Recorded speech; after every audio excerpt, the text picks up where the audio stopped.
આજે પ્રકટીકરણનો 14મો એપિસોડ 16મી જૂન 2026 ને મંગળવારનો આ નવો દિવસ.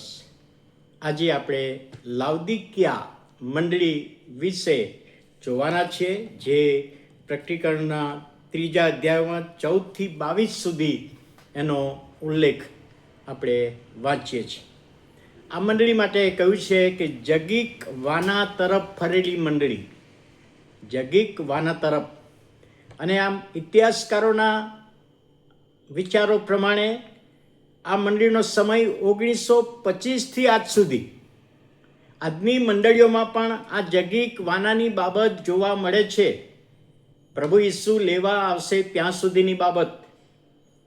અને અંતિપાસ બીજો ઈસવીસન પૂર્વે 3જી સાલમાં, 3જી સદીમાં, તેની રાણીનું નામ લાઓદસ હતું.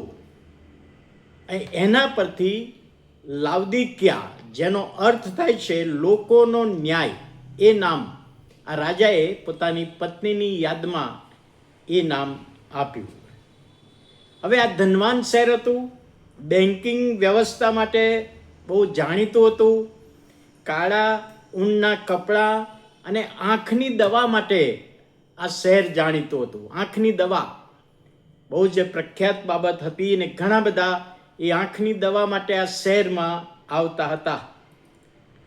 યહૂદીઓની સંખ્યા વધારે હતી અને આ શહેરમાં પાણીનો પ્રશ્ન હતો. લોકોને પૂરતું પાણી મળી રહેતું નહોતું.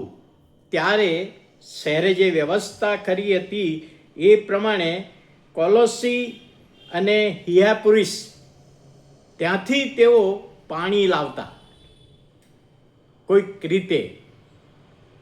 અને એ બાબતને ધ્યાનમાં લઈને કોલોસીનો પત્ર 4થો અધ્યાયને 16મી કલમમાં પાઉલે કોલોસીને પત્ર લખ્યો, ત્યારે લખ્યું કે આ પત્ર તમે વાંચીને લાવદિકિયાની મંડળીને પણ વંચાવજો. એટલે કોલોસી અને લાવદિકિયાની સાથે આ પાણીના સંબંધને કારણે સંબંધ, કે આ મંડળીને તમે આ મારો પત્ર વંચાવજો. પ્રભુ ઈસુની ઓળખ કેવી રીતે આપે છે? જે આમેન છે. આમેન બધા જ ભાષામાં, બધી જ ભાષામાં સરખો શબ્દ.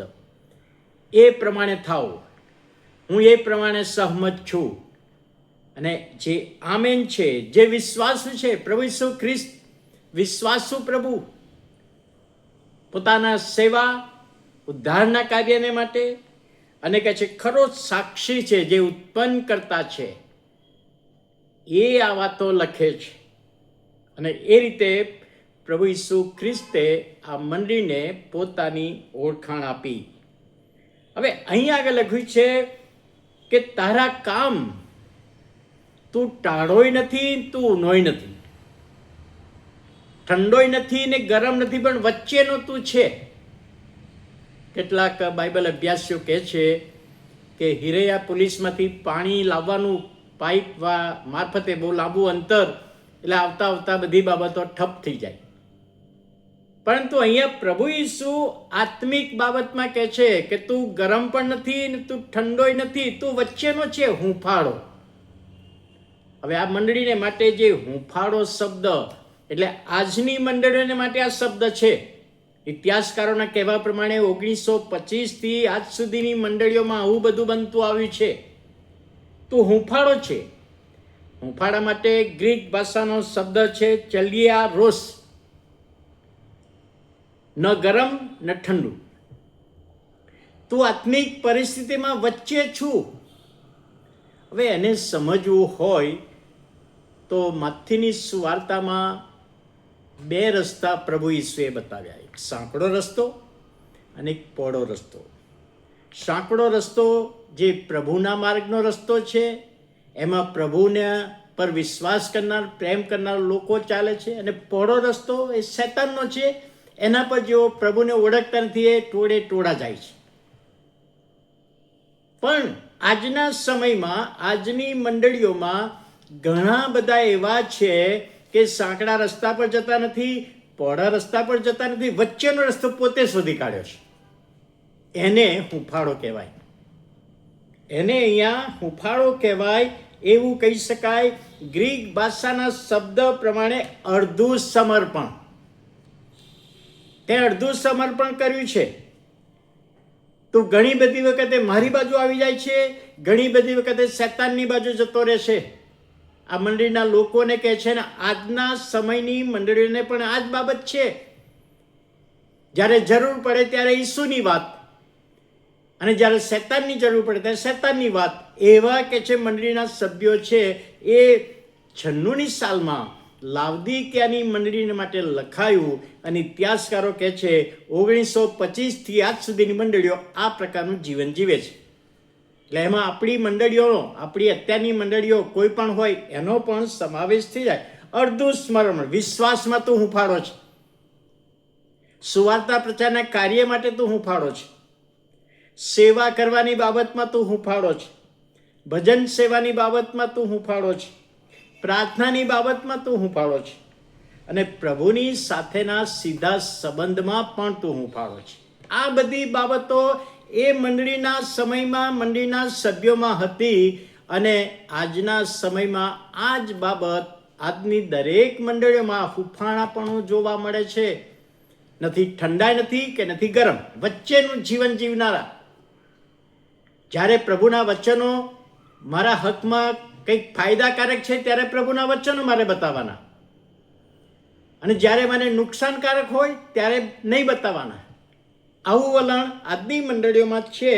એ પ્રભુનું વચન અહીં આગળ આપણને બતાવે છે. પોતાની જાતને તું ધનવાન માને છે, પણ તું તો ગરીબ છે. તું માને છે કે આંખની દવા મારી પાસે છે, હું દેખતો છું, પણ ના નથી દેખતો, તું આંધળો છું, એવું લખ્યું છે. શહેરમાં આંખોની દવા માટે પ્રખ્યાત શહેર, ઘણા બધા લોકો ત્યાં આવતા. તોય પ્રભુનું વચન કે છે તું તો આંધળો જ છું. અહીંયા લખ્યું છે તું આંધળો જ છે, તું દેખતો નથી આત્મિક રીતે. અને માટે પ્રભુનું વચન ત્યાં આગળ લખવામાં આવ્યું છે. ત્યાં પ્રભુનું વચન લખ્યું છે એ પ્રમાણે કે તું ધનવાન, એ માટે હું તને એવી સલાહ આપું, 18મી કલમ, કે તું ધનવાન થાય માટે અગ્નિથી શુદ્ધ કરેલું સોનું મારી પાસેથી વેચાતું તું લે, વસ્ત્ર પહેર, નગ્નતાની શરમ ન થાય માટે ઉજળા વસ્ત્ર પહેર, અને તું દેખતો થાય. તું આત્મિક છું, ન્યાયપણાના વસ્ત્રો પહેર. પ્રભુના વચનો અગ્નિ રૂપ છે, સોના રૂપ છે, એ સ્વીકાર. આ મંડળીને એ પ્રભુ ઈસુએ કહેલું છે. લાવદિકિયાની મંડળી, હું તને ઠપકો આપું છું.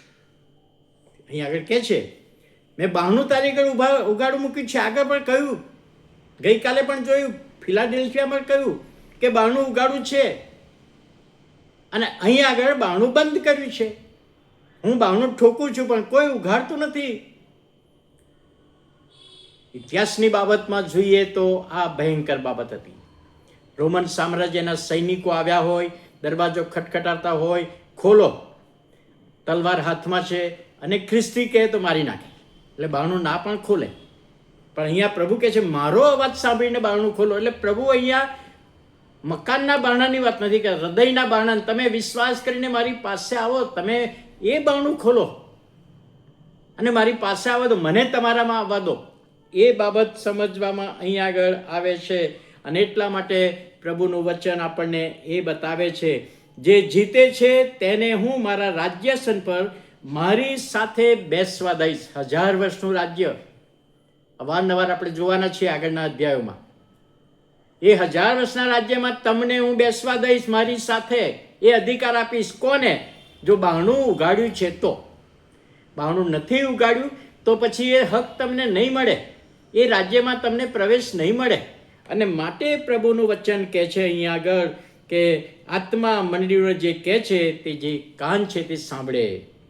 વારંવાર પ્રભુનું વચન છે, કાનથી સાંભળે. આત્મિક રીતે સાંભળો, આત્મિક રીતે સ્વીકારો અને આત્મિક રીતે અમલમાં મૂકો.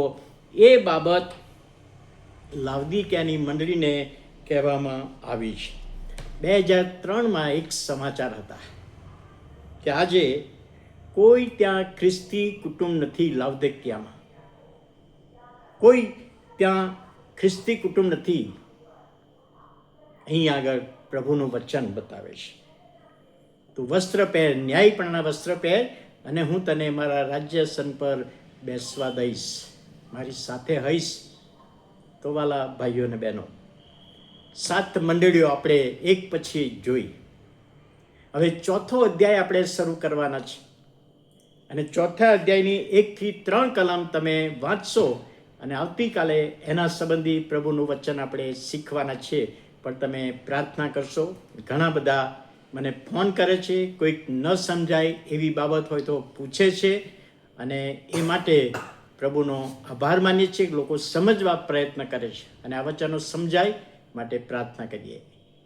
પ્રભુ, અમે તમારો આભાર માનીએ છીએ આજના દિવસને માટે, આજની મંડળી જે તમે અમને બતાવી, ને બાબતો સમજવામાં અમે હુંફાળા ના બનીએ, પણ તમારી સાથેના સીધા સંબંધમાં રહીને સેવા કરીએ, પ્રાર્થના કરીએ, ભજન કરીએ, તમારો આશીર્વાદ પ્રાપ્ત કરીએ.